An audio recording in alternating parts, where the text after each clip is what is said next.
बिहार की राजनीति में इन दिनों बयानबाजी का दौर जोरों पर है और इस बीच केंद्रीय मंत्री और हिंदुस्तान अवाम मोर्चा के प्रमुख जीतनराम मांझी ने जमुई में आयोजित कार्यकर्ता सम्मेलन में कई मुद्दों पर खुलकर अपनी राय रखी।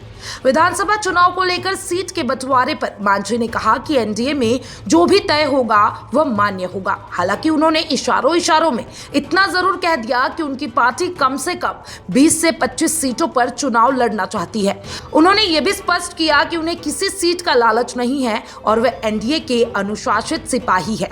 मांझी ने लोकसभा चुनाव का हवाला देते हुए कहा कि उन्हें सिर्फ एक सीट दी गई थी, बावजूद इसके उन्होंने कोई बगावत नहीं की और जीत दर्ज कराई। इसके बाद प्रधानमंत्री नरेंद्र मोदी द्वारा अहम मंत्रालय सौंपे जाने को लेकर उन्होंने आभार भी जताया। बात सिर्फ सीट बंटवारे की नहीं रही। मांझी ने लोक जनशक्ति पार्टी के प्रमुख चिराग पासवान पर भी तंज कसा। उन्होंने कहा कि चिराग पासवान ज्यादा उछल-कूद कर रहे हैं और बिहार बुला रहा है जैसे नारों से राजनीतिक जमीन मजबूत करने की कोशिश कर रहे हैं, लेकिन सच्चाई इससे बहुत अलग है। चिराग के बाद मांझी ने सीधा हमला बोला राजद प्रमुख लालू यादव और उनके परिवार पर।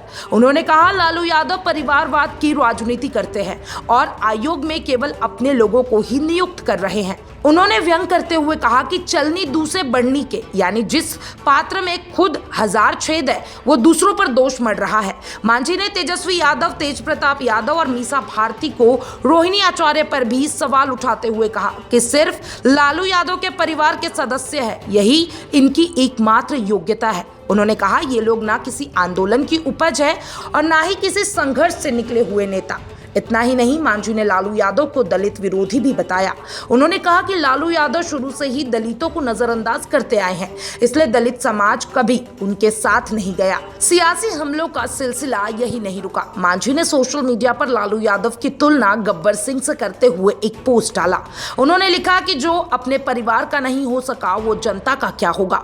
उन्होंने इशारा किया कि लालू यादव अब अपनी बेटी और दामाद को सेट करने की तैयारी कर रहे हैं और अभी से ही दामाद को मुद्दा बनाकर माहौल बनाया जा रहा है ताकि भविष्य में विरोध ना हो। राजनीतिक बयानबाजी और व्यक्तिगत कटाक्षों के इन दौर में मांझी का यह हमला साफ संकेत देता है कि बिहार की सियासत अगले चुनाव के पहले बार-बार गरमाते हुई नजर आ सकती है। एनडीए के भीतर संतुलन बनाए रखना अब नेताओं के लिए किसी चुनौती से कम नहीं होगा। आप क्या सोचते हैं इसके बारे में कमेंट बॉक्स में जरूर बताइएगा और तमाम ऐसे अपडेट्स के लिए channel for news Bihar Jharkhand के साथ बने रहें।